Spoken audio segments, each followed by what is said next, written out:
there. Hey, good morning, Jeremy. Can you hear me okay? I can. Where are you, by the way?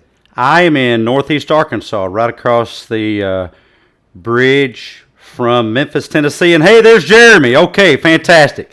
We had a few technological difficulties this morning, but we're glad you guys are here with us today. And we are glad that Jeremy here, Dr. Jeremy Sherman, that is with us, bright-eyed and bushy-bearded. That's That's true. All of that's true. some kind of beard you have on there, man. You're the professor of folliculization. Of which? Folliculization. What does that word mean? Hey, you taught You're it to you're me. good at That's growing what I facial told hair. you. Oh, that's right. I've got follicles. Oh Yeah, man, there's a great word, piloerection. Have you ever heard of that word? Piloerection is goosebumps. oh Um, yeah, yeah. yes, I call it hair boners. Oh, well, you guys are joining us today. Thank you for being with us. We have Dr. Jeremy Sherman with us today, and he is a very prolific writer and authored a book. And we're talking today on our show, Executive Espresso, which we call Caffeinated Conversations, about how do you deal with folks that act like, and by the way, here's a little explicit alert. We will be using the word a-hole throughout. If that offends you guys, we apologize. This may not be the episode for you, but you can go back and catch some of our other ones. But yeah, you can see the sign behind me. We are now on air. We're streaming live through YouTube, Twitter, Facebook, and LinkedIn. And so if you know somebody that is in the business world that could use some top tips on how to deal with folks that are sometimes a little bit harder to get along with, well, this is the episode for you. Jeremy, tell us a little bit about yourself. Okay, so I live in Berkeley, California, though I did live near Nashville for 7 years. I lived on the world's largest hippie commune. I What lived was on a that? farm in Tennessee, um, which was the world's largest hippie commune. It got up to 1,500 members, but that was a long time ago. Um, What city I, is that? but it's in Summertown, Tennessee. Okay. 1,700 acres in Summertown. It was great fun. Yeah, Wow. and when I was a business consultant to Eli Lilly, one of the vice presidents said, "Jeremy, I know you cut your ponytail, but I still see it." Because I think I got a little bit of that culture about me. And after all, I live in Berkeley, so you'll get some of that from me. But in a way, that commune's answers were the springboards to the questions that have driven most of my life since then. We were kind of a love is the answer community. You know, we should all just love each other on the count of three, and everything will work out. Um, and uh, and I started to realize, no, that's actually it's a nice notion, but it's not very practical, because actually there are plenty of people who don't respond to love in a they don't reciprocate the love. In fact, they exploit it, so that there will be people who will take your love and tolerance and generosity um, and abuse it. Loving a psychopath is kind of dangerous. Um, so that became an interest of mine, as did doubt. I got really interested in doubt and how that plays out for us, and how uncomfortable doubt is. So even though I've written books about doubt, and um, I could even take a tax write-off every time I doubt, because I mean that's my profession. I hate doubt. Doubt is uncomfortable. It's a disappointing feeling. So one of my early books was on doubt management. It was called "Negotiate with Yourself and Win," which I thought was a cute title. But about 26 years ago, I fell into the company of a very interesting character who's now living in Berkeley. He was a Harvard professor of neuroscience when I met him. They called him a genius and a saint at Harvard. A saint because he'll just talk to anybody who's curious. And I didn't have as much education. I had a master's in public policy by then, but I was no neuroscientist. and we became close colleagues. He had just written a book about the evolution of language, and then he was starting on a book on a really interesting topic that we've been working on ever since. He was starting to do on research on this fundamental question that doesn't get answered by science and gets answered simplistically, you could say, by religion or spirituality, which is what are selves in trying and how did they start? You're a self, you try to do things. A plant is a self. It's trying to do things. It's struggling for its own existence. But it's made of nothing but chemicals, and it does nothing that defies the laws of physics. And chemicals aren't selves that are trying to do anything. So how do you go from matter to mattering? Things matter to us. And I love that. Did you guys catch that? How do you go from matter to mattering? Now, what an existential statement. That's my new favorite existential statement. that's right. So obviously, there's a lot of matter in our lives, and nothing matters to it. Um, you could turn off, you could toss out your computer or your shovel or whatever, and you don't have a care because nothing matters to the shovel. But we feel a little different about life because we know that stuff matters to life. And so we've been working on that. In the meantime, I continue to deal with those questions that had been in a sense inspired by the answers we had on the commune. And I was also doing business consulting. I taught in an MBA program, all sorts of things. I've been on many rides in life's amusement park, and I feel very grateful and lucky that I've been able to do that.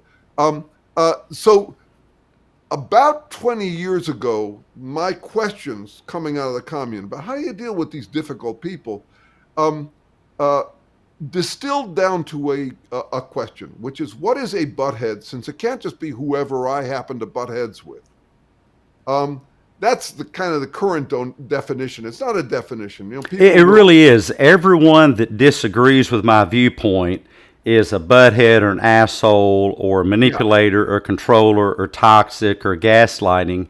And then you run into one of the things we take care of a lot in the art lab, as we call it, which stands for accurate realistic thoughts, life affirming beliefs, art lab, is over assimilation. So once you label something, you tend to look for more of it. And then all of a sudden everyone else, becomes the butthead. That's right. That's right. And that actually ends up being the formula. And it's extremely convenient, and it alleviates all doubt. So you find a white hat word. It could be anything. It doesn't matter. An example would be patriot. It's a white hat word. It's eternally associated with virtue. And then you find a black hat word like traitor, and you decide to assign the white hat word to yourself. It's basically like branding yourself to a brand name. So this brand name is associated with perfectly positive stuff. This other name is assigned to perfectly negative stuff. And so you can simply live your life that way. I'm a patriot because I said so, and because I'm surrounded by other people who are like-minded and think I'm a patriot. And anybody who disagrees with me or challenges me or gets in my way at all is a traitor. And you can do that and if you follow social media, and you're on, I suspect on social media too, is that then people think that you must be destroyed. That's right. So basically vermin. It's your duty. It's your God-given or atheist-given. It doesn't matter where you got it from, but it's your heroic duty to thwart anybody who gets in your way. No compromise, that sort of thing. And you can do it any way you can. It doesn't matter the words. For example, the communists had this idea. They were communist comrades versus capitalist dogs. Whatever. It doesn't matter the words. Christian versus heathen, Muslim versus. It doesn't matter. The words don't matter. What matters is you got a white hat branding for yourself and a black hat branding for anybody who gets in your way. That gets close to where I've ended up about.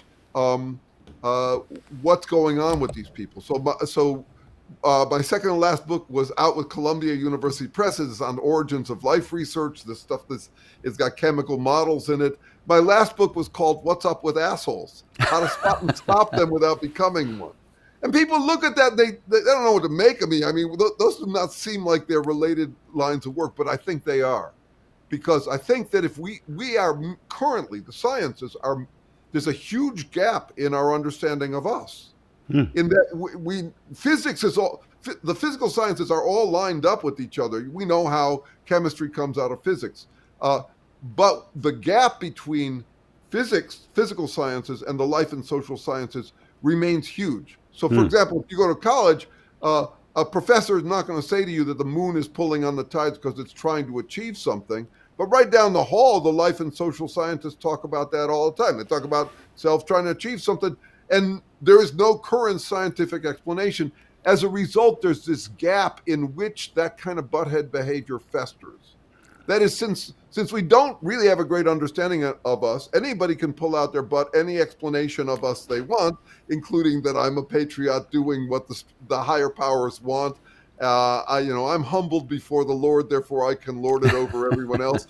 And so I actually think they're very closely related. It's important that we figure it out. I agree. I completely agree. And I think it's very dangerous, I think, to any country that wants to survive, because I'm not a historian, though I love history. You know, my field is psychology, but I found that if you look back on the great civilizations, as it's often said, they were never destroyed from without, they were destroyed from within. And so when we get to a point in our culture that your argument against my argument is that I'm an asshole, then where does that leave us? It just limits options. I put a recent tweet up, and I never intended for it to get such attention. I just thought it was trying to explain something, and I said, pain is in the brain, not the body. Master your brain, master your pain. And people wanted to come burn my house down, you know. And my position is, I love for someone to disagree with me. Why? So that I could learn the perspective inside of their head that I otherwise would not have known. And I may very much disagree with you, but I can still find value in that. And it's the lack of finding value and meaning in others' right to have a belief, right to have a belief that disagrees with yours, that I think leads to some of the labeling. But yeah, sometimes I think that one of my favorite quotes actually comes from a TV show. I think it was, what's his name, Elmore Leonard, that might have wrote this, and he put it in the mouth of Raylan Givens in a show called Justified. And Raylan says, if you in a day's time meet an asshole, you've met one asshole. If you meet assholes all day long, then probably you're the asshole. Yes. Okay. So a few things. I really appreciate what you said about the way I think of it is identifying with oneself not as learned, but as learning, and not also as learned out, which is just learned out is like burnt out on learning and pretending you're learned. It's really important. That's basically my consolidation of what you just said. Which, since I identify as learning, I can stand corrected with my dignity intact in a way that I couldn't if I identify with myself as learned. But for me, the really interesting question is why? Why is it so hard for us to identify as learning, not learned? People sometimes call me a pessimist, and I say, yeah, I'm an optimist, like an oncologist. I'm trying to figure out how to bring about well-being, but to do that, I pay a whole lot of attention to what gets in its way. And here's what I would suggest. It's also a tie-in with what goes on in the origins of life research. So all critters, we're really fragile things. I mean, you see what happens with corpse. It doesn't, we don't exist by durability. We're really fragile. And we have to hustle all day in order to keep ourselves alive. For example, today, it's a Saturday. It's not even necessarily a work day, but you'll still generate 330 billion new cells today. Wow. 330 billion new cells. That sounds like an awful lot of work. A lot of work, and work takes energy. But here's the problem. Energy is more likely to destroy things than to generate things. A wind scatters papers. It doesn't organize papers, right? So this is the fundamental challenge that life is up against. And so what it has to do is selective interaction. It has to take in the energy that it can use to regenerate itself and keep out the energy that would otherwise degenerate them. Okay? So now you apply that at the level of humans who have feelings and words, and what you get is confirmation bias. That is, we will keep out the ideas that will degenerate our mojo, and we'll take in the ideas that will regenerate our mojo. It's perfectly natural that we would do that. That's what we would have to do. We need our mojo. You can't get through the day without feeling okay about yourself. So we are, and I would say this has much less to do with ideas than with feelings. I think more than anything else, what really drives us most immediately is comfort in our own skin. Comfort. Well, because if we don't have, sitting on my couch, what I find that patients have is they get to thinking that if I don't have comfort, then I must be at risk. If the lack of comfort equals the presence of danger. That's right, and that's actually natural, appropriate, and healthy. But it's a problem when it goes to your head. So from my perspective, decent people, just anybody decent. So for me, there's the distinction I want to make. Stepping back a second, in a free adaptive society, you don't get to tell people how they should live. There's no straight and narrow you can tell. Live and let live. But you still got to put a leash on the butthead behavior, the absolutely bad behavior. So we got to get really good at distinguishing what is a butthead, since it can't just be whoever you butt heads with. You got to put a leash on them, because if you don't, you'll end up without a free and adaptive society. So how do you pull that off? So to me, decent people are people doing whatever. You look around the world, there's apparently a whole lot of different perfectly viable ways to live. But what's that edge? What's that edge? Decent people, everybody, except the buttheads, see confirmation bias as a problem they have to manage. Buttheads see confirmation bias as the solution to all of their problems. And that's an important distinction for me. Well, I don't think I've heard it put that way before, but how do you, let's just say that you're a business owner. I want to look at this in the time we have left from two different directions. If you're a business owner and you have an employee that is having a lot of this butthead behavior, what are some of the top tips? And while you're thinking about this, after Dr. Jeremy talks about this, we're going to take it from the employee's perspective. What can you do about a boss that's exhibiting some butthead behavior? But first, the boss, the employer, what can they do? Because turnover is expensive. If you just go around firing every butthead, I like to tell some of the folks that I do business consulting to, you could fire this butthead, but then a new butthead will arise to take their place, and you fire that one, and another one rises to take their place. Maybe there's a solution for maybe asshole rehab. Yeah. So I call myself a psychoproctologist, and I consider the research I'm doing on how do you diagnose, treat, and prevent butthead behavior. That's what it's about. Okay. So we talk a little bit about the diagnosis, this business that most of us recognize that confirmation bias is a problem we got to manage, and buttheads treat confirmation bias as a solution to all their problems so that they can alleviate all doubt. That's the diagnosis end. The treatment, here's what I've come up with so far. Obviously, what you're talking about here is a power difference. And one of the big names in psychoproctology is a business professor at Stanford, Robert Sutton. His definition of a butthead is very different from mine, and I don't agree with it. He wrote the book called The No Asshole Rule. Oh. You might have heard of him, okay? He got very popular, way more popular than my book, and understandably so. But he says that the way you can diagnose a butthead is someone who is a superior to you. That is, they have more power than you, and they make you feel pain. That is, you feel discouraged, or you feel bad about yourself in all your encounters with them. That's not a great definition for me. I think you can be a butthead subordinate, as you just suggested. And besides, buttheads are trying to avoid pain at all costs. So it's Well, very and easy. I don't know the professor. I would look forward to reading his book. But the problem I have with that is Yeah, the external locus of control aspect of that. That if I'm around and this is in the media also, social yeah, media, that people are more and more giving up their power to decide their own thoughts, and it works like this: if I'm around a butthead or an asshole, I have no choice but to feel bad about myself. Well, I think that gives that person too much power.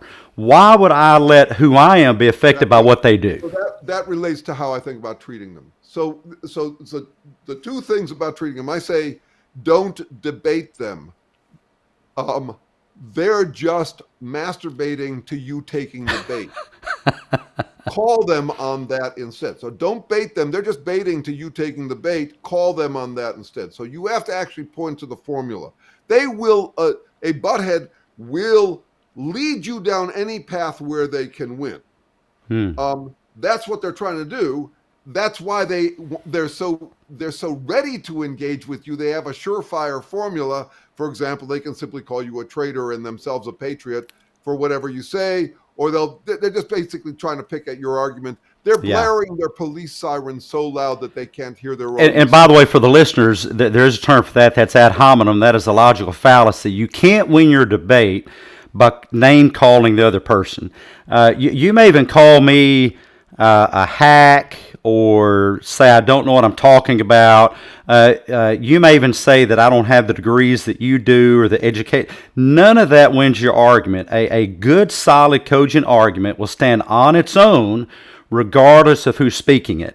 I can say to you that 2 plus 2 equals 4, and I don't have to have a Ph.D. in mathematics. So when someone's calling you a butthead, or they're picking out personal characteristics, or they're putting you down or saying you don't know what you're talking about, then you should know that's a logical fallacy, and that doesn't win debates. Yeah, though I want to say a little bit about the ad hominem that I learned by encounters with a lot of buttheads. That is, in order to do this research, I've had to engage it. The first move made by many people who are playing this game is to accuse you of an ad hominem argument. Really? Yeah, no, it's the most popular move. In fact, in a way, Socrates already got to this. He said the problem with logic or critical thinking is that you'll mostly use it to your advantage. That's Yes. what the sophists were doing. So it's very amusing because what they're actually saying is, I don't have to listen to you because you just use the ad hominem Ah. argument. So this is recursion. That's a problem with any of these terms, is that you can then apply them another level up, and that's what these guys are doing. They simply want to one up you step after step. In fact, ad hominem often gets misunderstood. Mm-hmm. It is important that we be able to say, this is a criminal, don't trust him, or this guy just Ah. robbed me. That's not an ad hominem argument. An ad hominem argument would be it would be saying that because this person has bad character, then this person must be wrong about everything. And that's so. And a fallacy doesn't mean it's wrong. It means, I call it an indicator. It doesn't indicate either way. That is, whether someone is a criminal doesn't necessarily speak either way to whether they're right or wrong. It True. doesn't mean that they're wrong. It just, Sure. but anyway, yeah. So that's a whole complex thing. But one thing I want to point out is that I think I got three. Well, I'll leave it to. Yeah, there's three things I want to convey about how you deal with a butthead. One is you call them on the overall formula. You don't engage with them on whatever topic they want to lead you by the nose into. You simply say, look what this guy's doing. He will say anything or do anything to feel heroic. That kind of thing. And you just do that relentlessly. And one of the effects of that is that they will affirm it with what they do next. They are one-trick phonies. They don't actually have any content or substance to their arguments. They're just doing that over and over. So when you say, look what he just did, then you get to say, there he goes again. So there is that if you're confronting a butthead. The other thing is about not taking the bait from them. So, for example, buttheads are very good at moralizing. When they do it, it's fine. When you do it, it's not okay. So they're going to use a bunch of negative words at you. Just like traitor is a negative word, they'll also say, "Oh, you're angry," as if one should never be angry. Or they'll call you, say, "You're a name caller," which is one variation on the ad hominem. But what I do when I get that is just say, "Sure, I'm a name caller. You just called me a name caller. We all call names. I'm not trying to not be a name caller. I'm trying to name call with precision."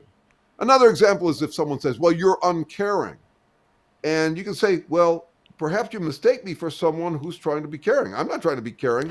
I'm trying to care about the right things, not the wrong things." Oh, wow. That's great. And you can do that with any of these moral cudgels that they use at you, because that's actually their work. Caring is a white hat word. That it just sounds good. Never mind what it means. Never mind the fact that we all have limited fuss budgets. We can't care about everything. No one cares about everything. We have to care about the right things, not the wrong things. So when you use these positively or negatively connoted words that have that flavor, they're either sweet or bitter, when they use them at you, you have to resist. You have to point them back to the real question. What should you care about? What should you label? And I find that all of the moral principles that are popular turn out to be hypocritical. So, for example, do not be negative is negative. You shouldn't be judgmental is judgmental. Be intolerant of intolerance is intolerant.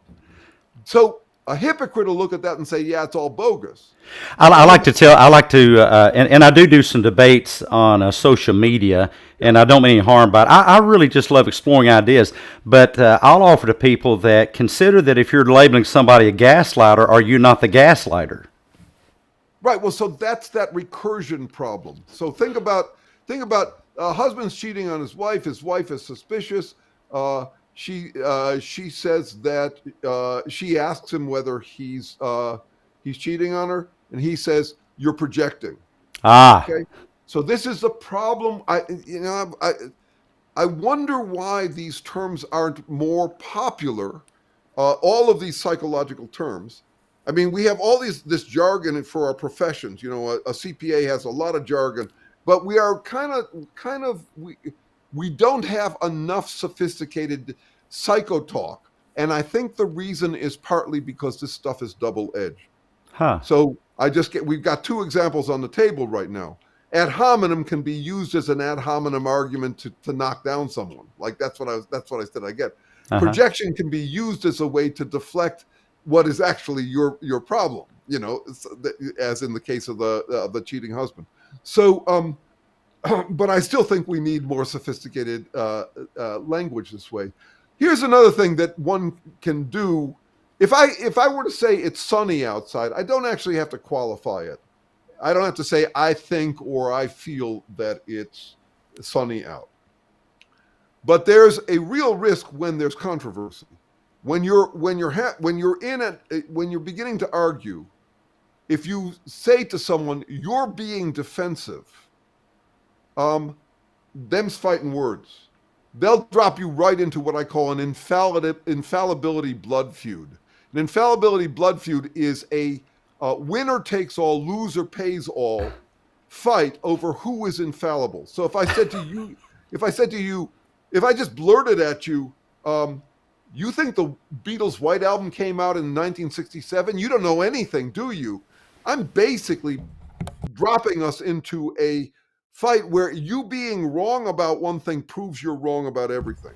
So it's really important when you're in controversial territory to use subjective caveats, to say I think or this is my guess, and buttheads don't do that at all. In fact, there are people who just want to provoke an infallibility battle. Yeah. Their only goal is to prove that you're wrong about everything and that they're right about it. And I think the mistake about that, one of my favorite scriptures is iron sharpeneth iron. is that if we don't expose ourselves to each other's differing opinions and allow our opinion to be sharpened, then we just spend our lives being dull. And one of my favorite atheist philosophers who later became a theist philosopher, Sir Anthony Flew, would say, if your position will tolerate no criticism, then how does your position differ from a fairy tale? If you're so sure at what you're saying, then why is it so intolerable to challenge your position? Now, before we run out of time, let's get on to the boss. And before we do that, let me just read, or to the employee who may have a boss who is having some asshole behavior. One of my favorite stories I read, probably, almost 40 years ago. When the body was first created, all the parts wanted to be the boss. The brain said, I should be the boss because I control all the body's responses and functions, but the feet said, well, we should be the boss since we carry the brain about and get him to where he wants to be. And the hands said, well, wait a minute, we should be the boss because we do all the work and earn all the money. Finally, the asshole spoke up. All the parts laughed at the idea of the asshole being the boss, so the asshole went on strike. It blocked itself up, refused to work. When the short period of time the eyes became crossed, the hands clenched, the feet twitched, and the heart and lungs began to panic, and the brain fevered. Eventually, they all decided that the asshole should be the boss. So a motion was passed. All the other parts of the body did the work, while the boss just sat and passed out the you-know-what. And the moral of the story is, you don't need to be a brain to be a boss. Any asshole will do. I like that. Yes. Someone when I was doing the executive coaching that I did years ago, there was a term of art, bohica. Have you ever heard bohica? No. Bend over, here it comes again. So, gosh, haven't we all heard that from a boss somewhere? Right. So I think the challenge is more difficult when you are an employee or when you're so. It's easy to call someone on their behavior. The thing where I said, don't debate them. They're just baiting to you taking the bait.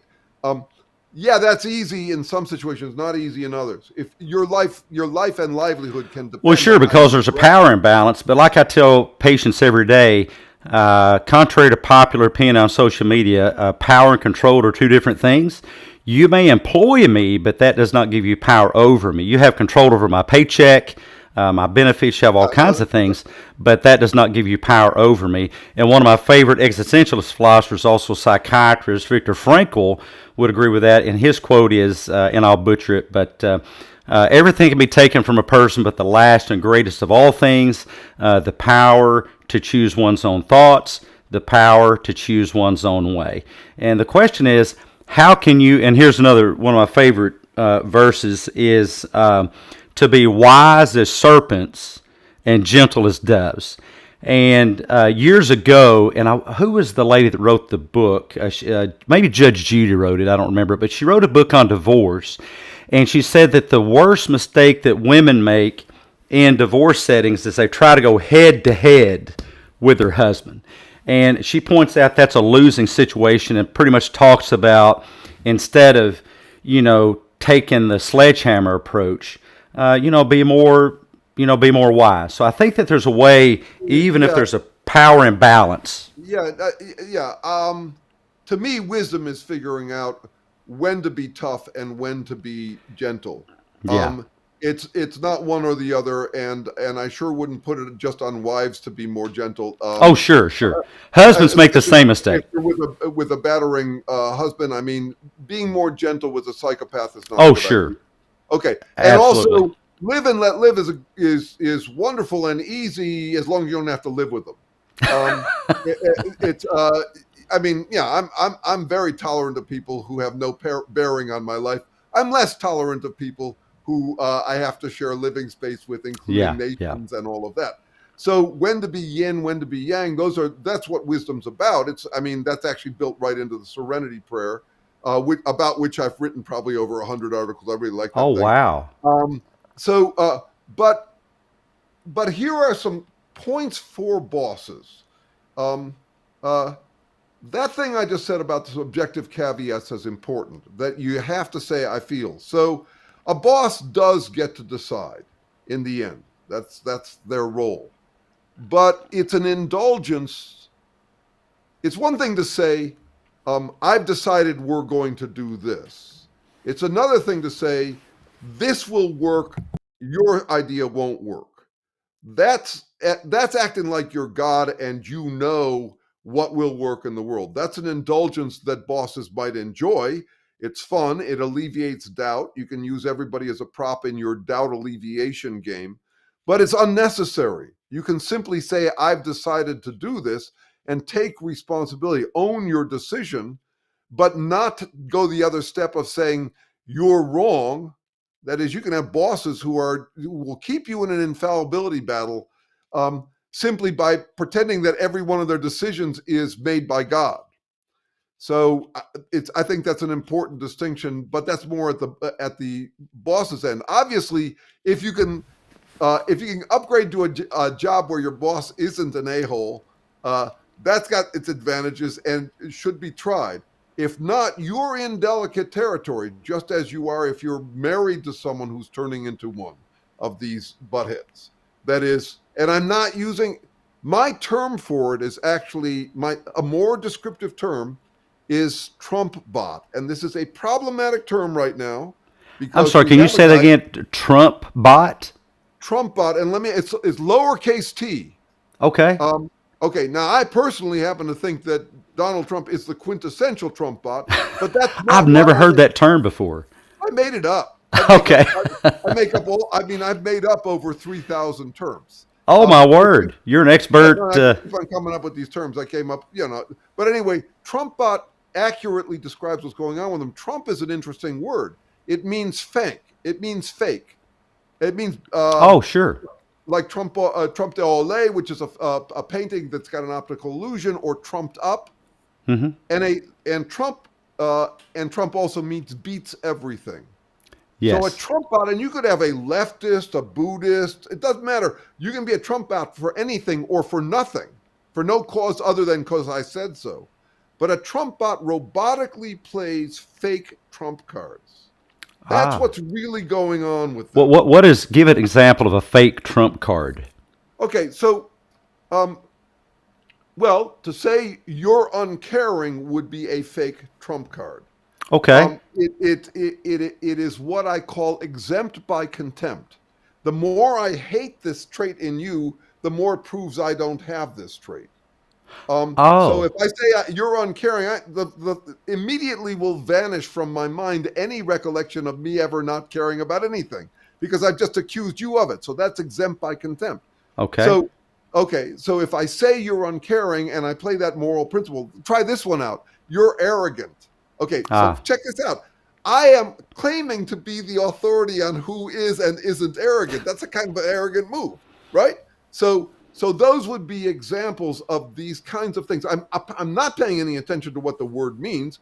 I'm just using it as a scold. Yeah, someone on Twitter told me that I should get over myself. I think they have a point. I work at that every day, by the way. Yeah, and I'm saying it depends on who you're.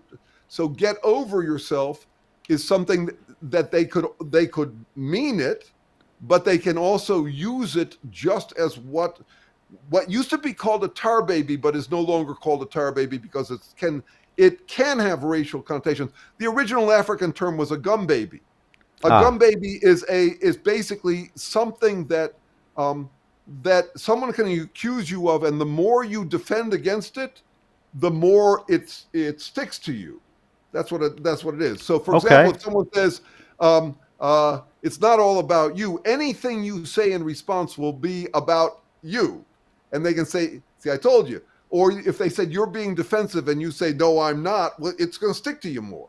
So I do use gum babies with Trump bots. I just gave an example of it. If I said, "Look, you see what you're doing? You will do anything to pretend you're heroic." They will respond to that so I'll use it with them, but I won't use it with decent people. So I mean, it's an unkind move, but you got to change your strategy when you're dealing with someone who you bet is a butthead, and you can only bet. You can't know for sure. But if all you ever get from this guy is from this person is the pretense of heroism, the wild card Trump card is is what they got. That is, Yeah. they can do whatever they want. Whatever they want is the best. And let me challenge some of our listeners here that you're not going to know that. I don't think you can know that in a simple exchange on social media. That's kind of reducing a whole human being to a That's right. very, very small collection of pixels and a pattern on a page of social media, and I just think that's a mistake. You don't know what the guy at the checkout counter is going through. You don't know what your boss is going through. You don't know what an employee is going through unless you have a conversation, and that takes a long time. Well, there's that, and I also want to suggest the counter pressure is that you do need to decide. Okay. You do need to place a bet.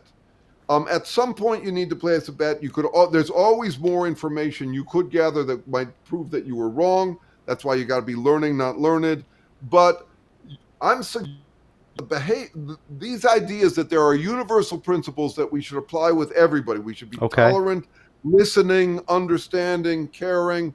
No, that won't work. No, I'm saying it won't work because I mean, just think of the simple example. Try that with a psychopath. Okay. Try those things with a psychopath. You're gonna end up in a lot of trouble, and not only that, you may well cause a whole lot of trouble for a whole lot of You people. would.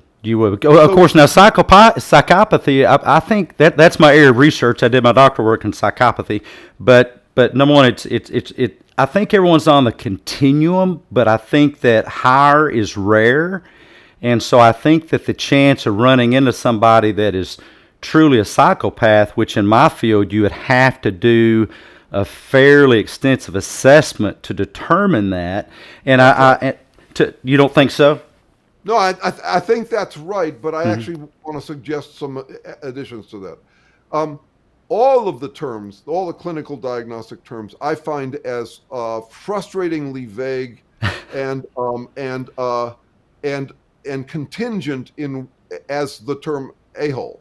So I have a particular problem with the term a-hole because we got to teach our kids not to be one, and you can't have a vulgar term for that. And also, it's incredibly vague, and it's based on our impressions of them, not what's going on in them. Very true. And so, for example, one of the most amusing things I find about the word narcissism is the one thing you can't get a narcissist to do is to look at themselves. That's really interesting, isn't it? Yeah. I mean, they'll gaze at the fairy tale version of themselves nonstop. So that's where the term comes from. But say, would you just look at yourself, you narcissist? It's just amusing. I think it's very funny. Yeah. So psychopathy is often associated with something congenital. And what does it mean? It means a sick mind is what it means. It's completely literally vague. I'm saying that there's a spectrum. And so here's a fundamental question I have to deal with. We all lie. We all engage in hypocrisy. What then makes a liar or a hypocrite? What's the difference between everyday gaslighting, which we all do? That is, I will try to persuade someone of my frame of reference. Sure. Okay, so what is the difference? I find the answer in the original quote, which was power tends to corrupt. Tends to corrupt. It doesn't always corrupt. Sure. Absolute power corrupts absolutely. So that's why I said that a butthead will use confirmation bias as the solution to all of their problems. That is, at some point you reach the point where it's just a formula. So here's the bind I'm in. I want to be receptive and tolerant, knowing that there's a good chance that I would think someone's a butthead online, and it turns out they're not. But on the other hand, I can think that someone's not a butthead, and it turns out they are. And I make both of those kinds of mistakes often. Sure. I've engaged with people. It's basic. A butthead will often come to you on social media the way an exhibitionist will. They'll sidle up as if they are interested in engaging in substantive conversation. And once they've got you hooked, they open their trench coat and show off their stiff little heroism. And however you respond to them, they have a formulaic way of answering. If you, Dr. Jeremy, I will say that is a word picture that will stick in my mind. Every social media interaction I have is the person in the trench coat. That's fabulous. That's right. But they'll often start out decent. They're trying to get you into decent mode. and then they'll flip it on you. So this is a bind, and I don't mind the binds. I mean, for Is me, it that kind of? And I'm not a big one on terms. I don't really like to label people, and I try not to label people. I think it limits options. But would you call that trolling behavior, kind of sidling up and trying to? totally, no, totally. That's right. Yeah, That would be part of it. And that's a by new the way, term for me. I just learned that actually. and in the meantime, I don't feel that way about name calling. You just, in effect, you just labeled yourself as not a name caller. Oh, hey, good catch. Yeah. So no, but that's the one catch that I'm saying is really useful, because it keeps you grounded in this real world where we're trying to figure out. I think that a lot of these moral principles they're just recipes for hypocrisy. For example, don't be judgmental.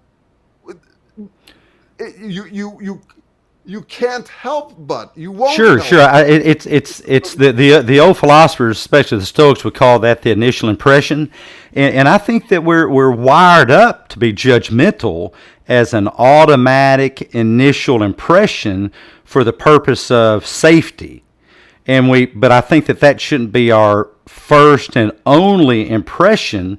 I think that we should engage in metacognition, or thinking about that impression and testing out our own hypotheses, which is the point of being a great scientist. Now, before we run out of time, and this is actually a doubly long executive espresso interview, but it's such fun. I wanted to keep on going, but without knowing about it, Jeremy and I just talked about false positives, a type 1 error. You think this is what it is, but it's not.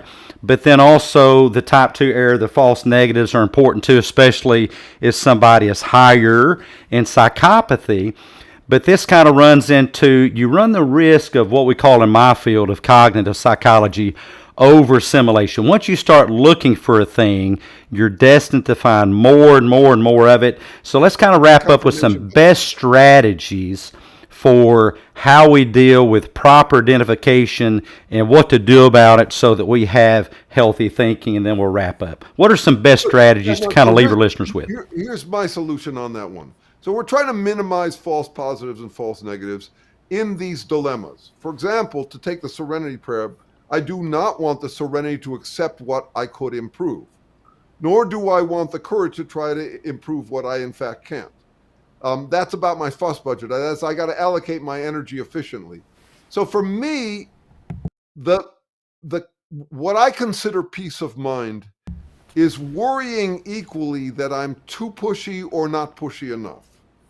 That's the closest I can get to peace of mind. It's not feeling like I got the perfect amount of it, but having equally weighted doubts on either side. Am I being too assertive or not assertive enough? Am I caring too much or not caring enough? As long as I got a little nudge on either side, because actually the way I think about it, I think of life as driving on a winding road that doesn't have GPS. It's a road that changes as we drive on it. And so I got to watch out on both sides of the road. And it changes. I don't want to be perfectly serene or perfectly courageous, because a bend in the road could call for a whole lot more courage and a whole lot more serenity. I think of it this way: hard left, hard right, hard center, hard choices. Hard left is love is the answer. You try that out for a while and you get burnt and you say, oh, no, toughness is the answer. That's hard right. Okay. And then you say, ouch, that didn't work either. Tough love is the answer. That's hard center. And then hard choices is, oh, wait, tough love is the question. Tough love is the question. Where to be tough, where to be loving. It ain't a set point in the middle. You wouldn't want, the Jews couldn't have gone to Hitler and said, look, dude, you want to kill 6 million of us. We want you to kill 0. So let's settle on 3 million. There are situations. So hard choices is where I live, and that's the learning state. You're trying to minimize false positives and false negatives. But that is ongoing lifelong work, and it's not, and we will want to gravitate towards formulas like always be caring or always be open or always doubt yourself none of those are like antibodies coming at it from opposite angles, trying to close a eternally open wound. the question of what to do in different situations, like on a winding road. You got to pay attention to both errors. So that's how I deal with that. That's fantastic. And I want to thank you so much, Dr. Jeremy. You do some great work and bring some wonderful perspectives. You guys share this out to folks that are struggling with such things in their business, in their employment, in their relationships. You can't go wrong. Join us next weekend also for another Executive Espresso. And one thing on the way out, and this is just my niche of the area, and that is that one of my favorite physicists, as well as everybody's, I guess, was Richard Feynman, a modern-day Einstein, and he said, you can know the name of a bird in all the languages of the world, but when you're finished, you'll know absolutely nothing whatever about the bird. So he said, let's look at the bird and see what it's doing. That's what counts. He said he learned very early on the difference between knowing the name of something and knowing something. And the people in your life, go ahead and label. The brain does that automatically, but dig deeper. Dig deeper. Unless this is a person that's going to present harm to you, then dig deeper. A wife, a husband, a son, a daughter, a mom or dad, an employer, employee. Don't throw those people out with the bathwater with just a label. Dig deeper. Come back and join us next time, and thank you so much for being here today.